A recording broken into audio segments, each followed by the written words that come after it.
Generating traffic and sales can be a challenge for online merchants. But selling on the Walmart Marketplace puts your products in front of millions of customers who shop on Walmart.com. And right now, sellers who join Walmart Marketplace can save up to 50% on referral and fulfillment fees for the first 90 days. So get started today. Head over to marketplace.walmart.com/savings. That's marketplace.walmart.com/savings. Today's podcast is sponsored by SLI Systems, providers of intelligent site search and navigation solutions. Learn more at sli-systems.com and listen to their interviews at ecommercepodcast.com.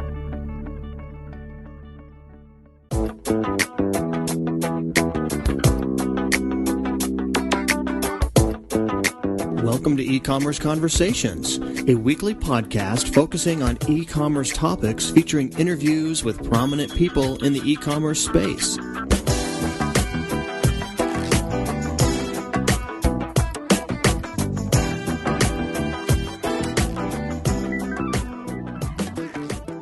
Welcome to E-Commerce Conversations by Practical E-Commerce. My name is Kerry Murdoch. There are millions of internet users that are blind, deaf, or otherwise unable to use a website in a traditional manner. Making sure a site functions for these users is called accessibility, and our guest today is an expert on that topic.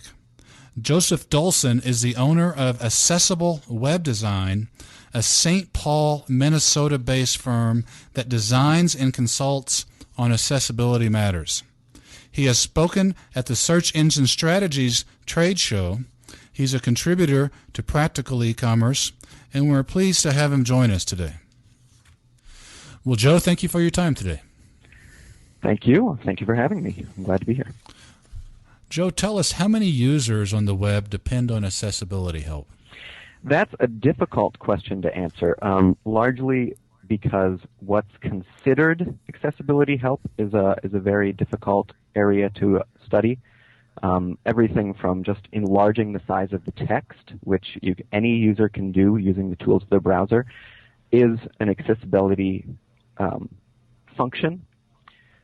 And I can say with confidence that everybody, including my next-door neighbor who's 52 and in excellent health, might be such a person. He enlarges the browser text to its maximum size on his own computer, though he would be otherwise considered totally normal in functionality. Beyond that, beyond altering text size, do you know how many users need, I don't want to use the term special help, but something beyond a built-in function like enlarging text? You mean something like a screen reader or other specialized tools? I can't honestly say I know the number off the top of my head.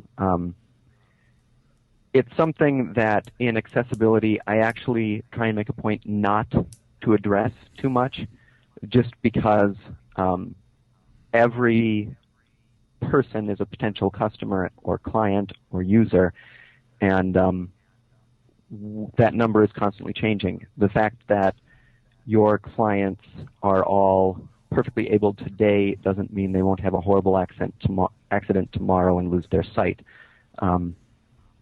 It's probably as high as 10%, possibly higher, but I don't want to be held too close to that number.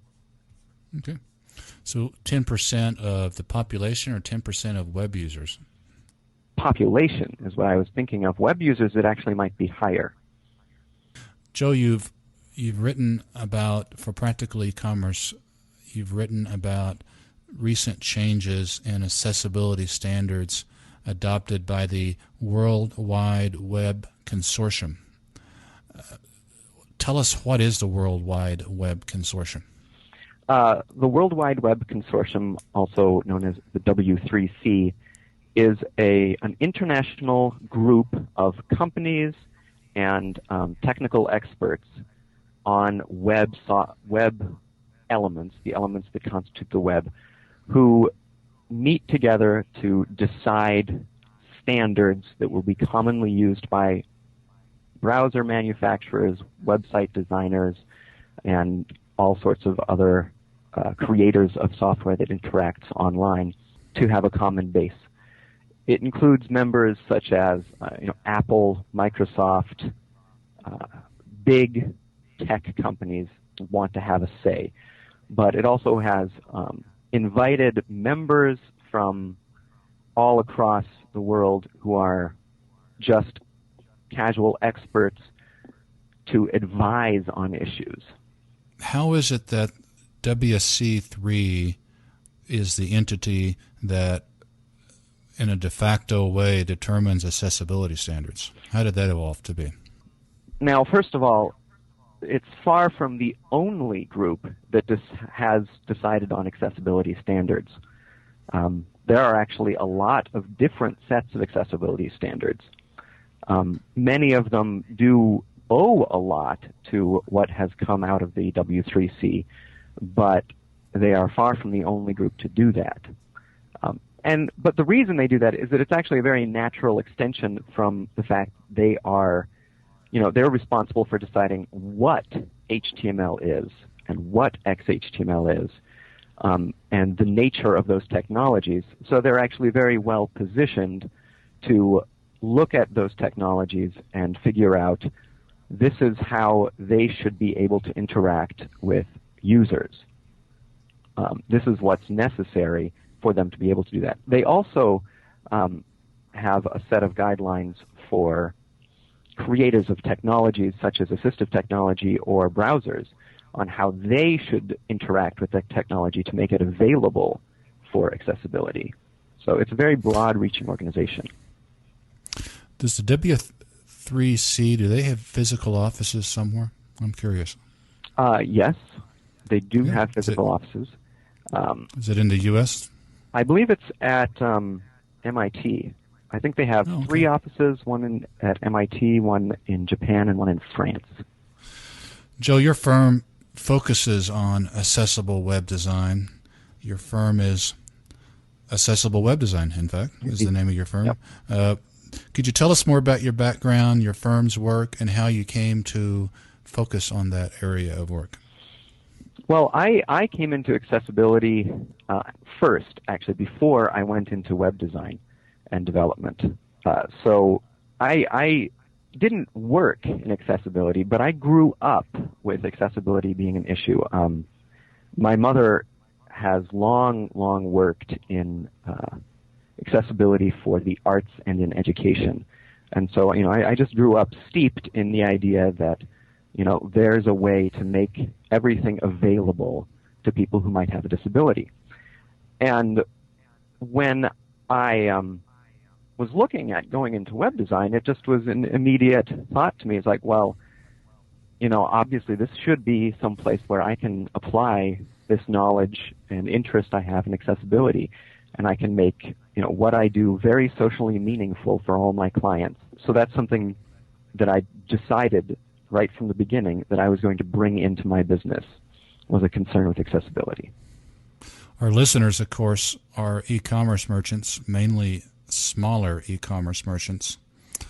What are some common problems that you see, common accessibility problems you see, Joe, when you visit smaller e-commerce sites? Well, one of the biggest ones is actually with the checkout process, I'd say.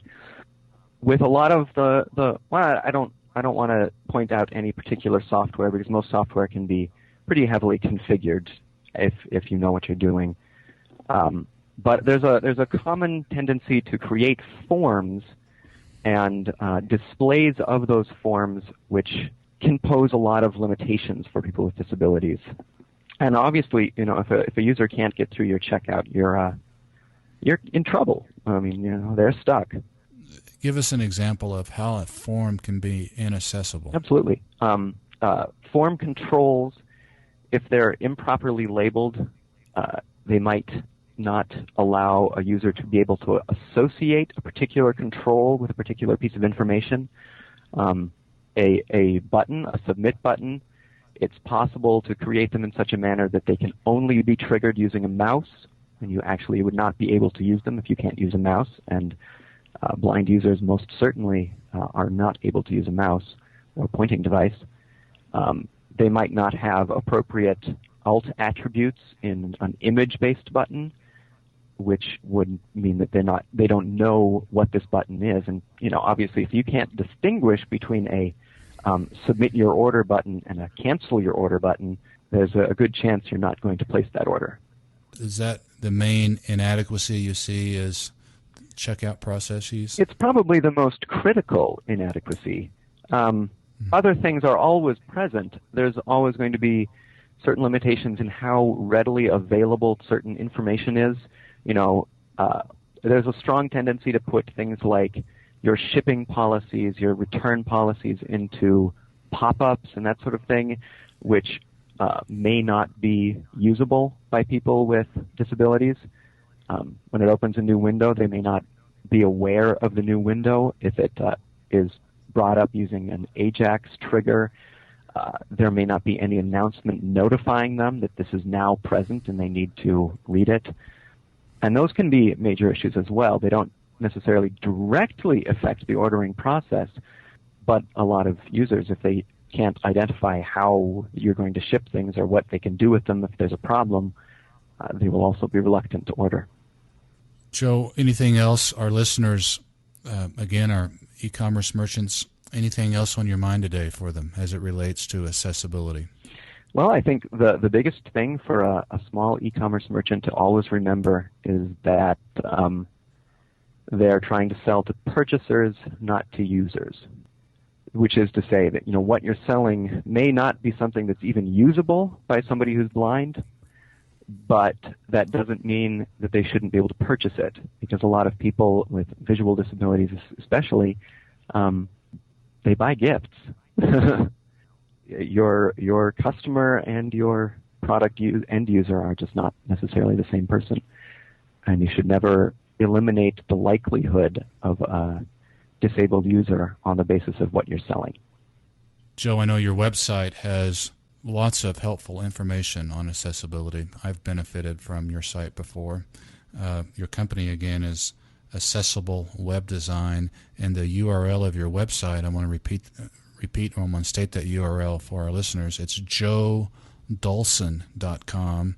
That's Joe, J-O-E, Dolson, D as in David, O-L, S as in Sam, O-N as in Nancy, joedolson.com.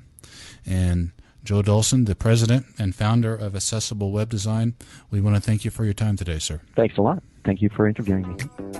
Thank you. That's all the time we have for this week's e-commerce conversation. I hope you enjoyed it. Please tune in next week for another new episode.